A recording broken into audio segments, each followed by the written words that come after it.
Put your hand up if you've ever seen a brand with low self-esteem. We can't find a single example, right? Brands don't have low self-esteem because brands are built to create brand love. So when we talk about self-care and we talk about mental health and wellness, that love has to start from inside of us. Can you imagine if we woke up every single day and said, I am enough right here, right now. I'm good enough. I don't need anything else. I don't need anybody to validate me.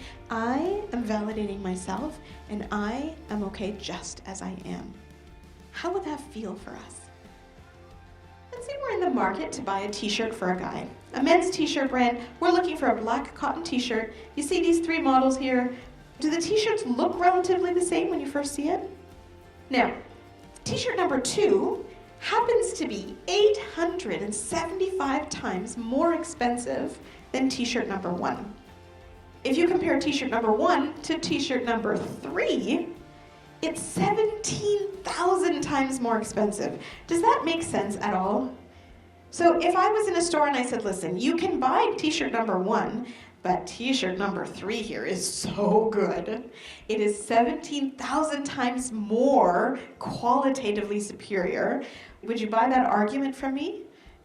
If we assign the companies that make these brands, Gildan, number 1, Tristan, number 2, and Prada, number 3.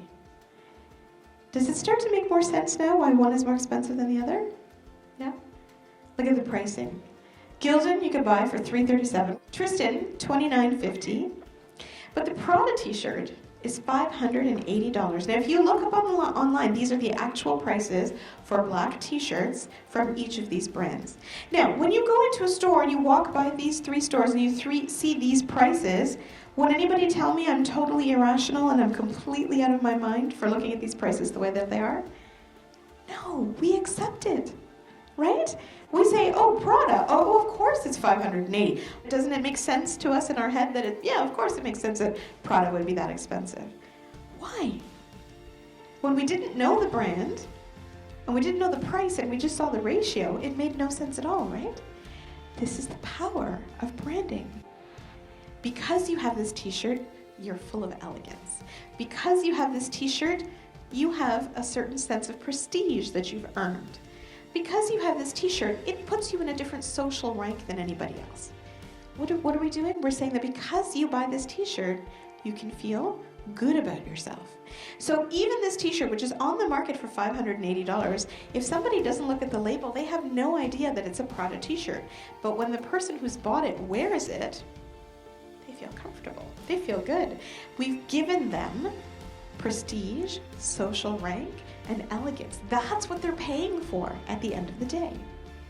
This is how we build brand love. This is what I did for 23 years. The power behind branding is that we're giving you a promise of how you're gonna feel. We're giving you a story that you can connect to. We're giving you a place to belong.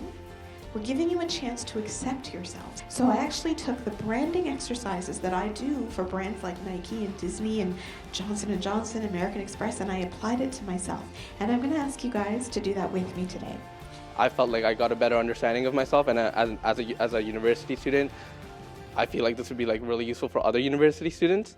Showing how brands can also become a part of who you are and how you stand for yourself, just like how a brand would stand for themselves. And I thought that was a great connection that I did not see there prior to this. Like the black t-shirt example, a lot of times like you don't think of how amazing you are inside, but I felt a lot more proud of myself and how I am. This morning I got to hear Keka's presentation. It was like super enlightening. I feel like if she were able to talk to high school students, she would do like wonders for them. We decided to choose Keka because one of our organizers, she was actually a student at a school in which Keka had presented, and she talked about how inspirational it was to hear Keka's speech. And so I thought, you know, I'd like all the youth attending the workshop to also experience that. When she was speaking, all the youth were very attentive, and it opened up their thinking into the aspect of mental health and how it's very important for them to appreciate themselves as well as others.